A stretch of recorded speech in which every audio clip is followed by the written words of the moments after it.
Mi nombre es Renato Vidal, tengo 41 años y durante 4 décadas creí que la sangre que corría por mis venas era la misma que corría por las de mi padre. Nunca imaginé que una sola frase, dicha frente a toda mi familia, destruiría no solo mi apellido, sino la idea misma de quién era yo. Se me cierra la garganta cuando recuerdo ese día. Habíamos sido convocados a la casa de mi padre, don Ernesto Vidal, un hombre que construyó un imperio de bienes raíces desde cero y que, a sus 78 años, decidió reunir a sus 3 hijos para anunciar cómo dividiría su fortuna. Mis hermanos, Diego y Camila, llegaron temprano, ansiosos, casi eufóricos. Yo llegué con la tranquilidad de quien nunca dudó de su lugar en esa mesa. Nos sentamos en el gran salón, el mismo donde de niño hacía la tarea mientras mi padre hablaba por teléfono de contratos y terrenos. Todo parecía normal hasta que él se puso de pie, con un sobre en la mano, y dijo las palabras que partieron mi vida en un antes y un después. Renato no recibirá nada. Renato no es mi hijo. El silencio que siguió fue absoluto. Sentí que el aire se volvía espeso, que mis oídos zumbaban, que el suelo se inclinaba bajo mis pies. Miré a mi madre, ya fallecida hacía 10 años, en cada retrato de esa sala, como buscando una respuesta que ella ya no podía darme.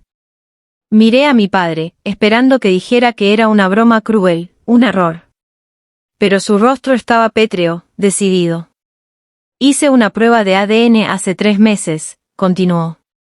Tu madre me fue infiel antes de que nacieras. Legalmente puedo excluirte de todo, y eso es exactamente lo que voy a hacer. Diego bajó la mirada, incómodo pero silencioso. Camila, en cambio, no pudo ocultar una sonrisa apenas disimulada, la sonrisa de quien ve una porción más grande del pastel caer en su plato. En ese instante comprendí que aquello no era solo una revelación biológica, era una ejecución cuidadosamente orquestada, y que al menos uno de mis hermanos ya lo sabía de antemano. Me levanté de la silla con las piernas temblando. No grité, no lloré frente a ellos, aunque por dentro sentía que algo se desgarraba. Solo pregunté. ¿Y los 15 millones que prometiste para el hospital que estoy construyendo con tu nombre? ¿También los cancelas? Mi padre, con esa frialdad que lo caracterizaba en los negocios, respondió. Ese dinero era un regalo de padre a hijo.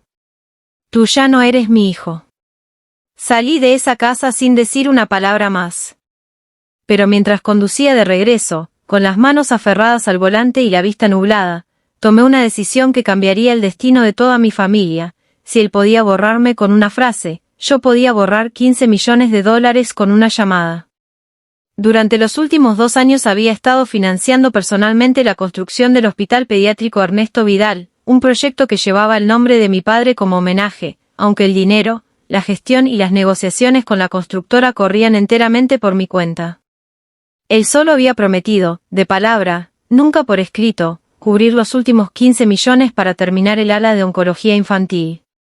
Yo había firmado los contratos preliminares confiando en su palabra, como su hijo, como alguien que nunca dudó de tener ese lugar. Esa misma noche, sin dormir, revisé cada documento. Y ahí encontré algo que no esperaba. En ningún contrato aparecía el nombre de mi padre como responsable financiero. Todo, absolutamente todo, estaba a mi nombre. Él nunca puso un centavo.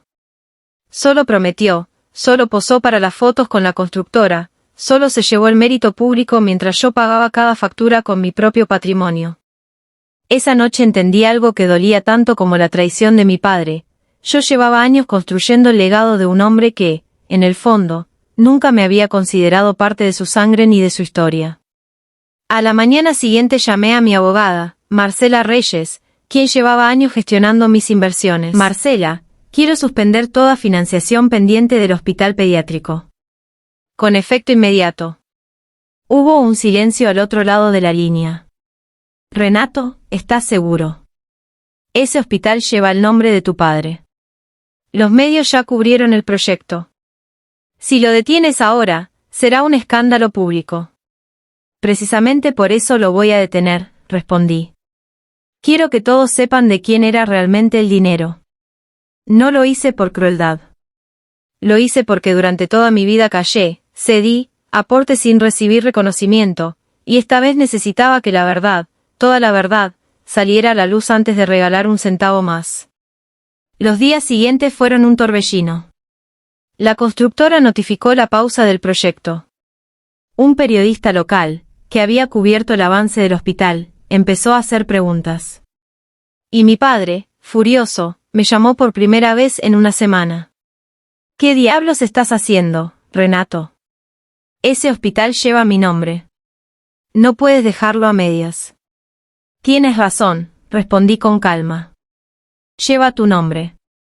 Pero llevaba mi dinero. Y como ya no soy tu hijo, no veo por qué debería seguir regalándole mi patrimonio a un extraño. Colgó sin decir más. Pero yo sabía que apenas estaba comenzando. Esa misma tarde recibí una llamada inesperada. Era Diego, mi hermano. Renato, tenemos que hablar. Hay algo que no sabes. Nos encontramos en un café alejado del centro, lejos de oídos indiscretos. Diego llegó nervioso, mirando constantemente hacia la puerta, como si temiera que alguien lo viera conmigo. La prueba de ADN que mostró papá, no fue real, dijo finalmente, con la voz quebrada. Camila la falsificó. Contrató a alguien para generar un resultado falso porque quería que te excluyeran de la herencia. Papá nunca dudó de que fuera su hijo hasta que ella empezó a sembrar la duda. Sentí que el mundo se detenía por segunda vez en una semana. No era solo una traición de mi padre, era un plan orquestado por mi propia hermana, con la complicidad silenciosa de Diego, que había cargado esa culpa sin decir nada hasta ese momento. ¿Por qué me lo dices ahora? Pregunté, con una mezcla de rabia y gratitud que no sabía cómo equilibrar. Porque cuando cancelaste el dinero del hospital, papá entró en pánico. Los medios están preguntando, los inversionistas están preguntando, y Camila teme que todo se descubra. Prefiero decírtelo yo antes de que sea demasiado tarde. Esa noche no dormí. Pero por primera vez desde la revelación en el salón de mi padre, sentí algo distinto a la humillación, sentí claridad. Tenía en mis manos la posibilidad de exponer la verdad, pero necesitaba pruebas, no solo la palabra de un hermano arrepentido. Contraté a un perito independiente y solicité una nueva prueba de ADN, esta vez bajo estricta cadena de custodia legal, imposible de manipular. Mientras esperaba los resultados, seguí adelante con mi plan, convoqué una reunión familiar, la misma sala, la misma mesa donde una vez fui borrado de mi propia historia. Cuando todos estuvieron sentados, coloqué sobre la mesa 2 sobres. Mi padre me miró con desconfianza. Camila palideció apenas los vio. Este primer sobre, dije, contiene los resultados de una nueva prueba de ADN, realizada por un laboratorio independiente y certificada legalmente. El segundo contiene los registros de la transferencia bancaria que pagó el laboratorio original, la misma prueba que mostraste hace 2 semanas, papá. Adivina a nombre de quién está esa transferencia. El silencio se hizo insoportable. Mi padre abrió el segundo sobre con manos temblorosas. Cuando leyó el nombre, su rostro se transformó por completo. Camila, susurró, casi sin voz. Tú pagaste ese laboratorio. Mi hermana intentó negarlo, pero Diego, con la voz firme por primera vez en toda su vida, la interrumpió. Yo estuve ahí, papá. Ella me pidió que la acompañara a contratarlo. Quería que Renato quedara fuera antes de que se repartiera la herencia. Mi padre abrió el primer sobre. Los resultados eran claros, irrefutables, yo era, sin ninguna duda, su hijo biológico.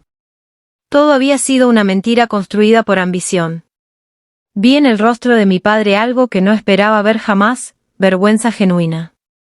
No la vergüenza de haber cometido un error de cálculo, sino la vergüenza de haber dudado de mí, de haber creído más rápido en un papel falso que en 40 años de lealtad. Renato, dijo finalmente, con la voz rota. Lo siento. No debí dudar.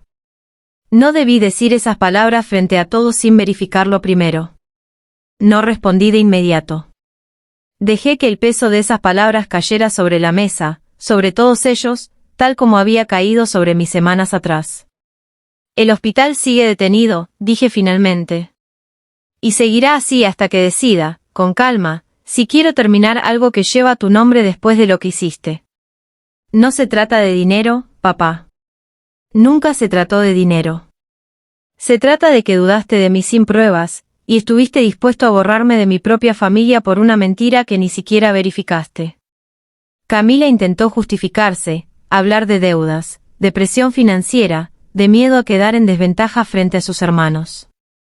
Pero por primera vez en mi vida no sentí la necesidad de rescatarla, de mediar, de suavizar el golpe por ella. Los meses siguientes no fueron fáciles. Terminé el hospital, sí, pero bajo mis propias condiciones, con mi nombre junto al de mi padre en la placa de inauguración, no solo el suyo. Reconstruí mi relación con Diego, quien finalmente encontró el valor de dejar de callar.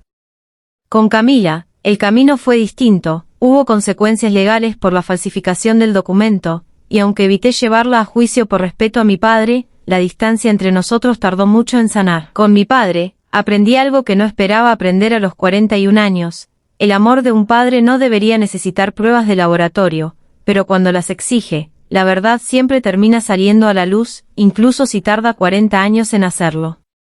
Hoy, cuando visito el hospital y veo a los niños siendo atendidos en el ala de oncología que casi cancelé por completo, entiendo que a veces hay que estar dispuesto a perderlo todo, incluso lo que más amamos, para que la verdad finalmente ocupe el lugar que le corresponde. Si esta historia te llegó, suscríbete al canal. Nos ayuda muchísimo a seguir compartiendo relatos como este. Gracias por acompañarme hasta el final.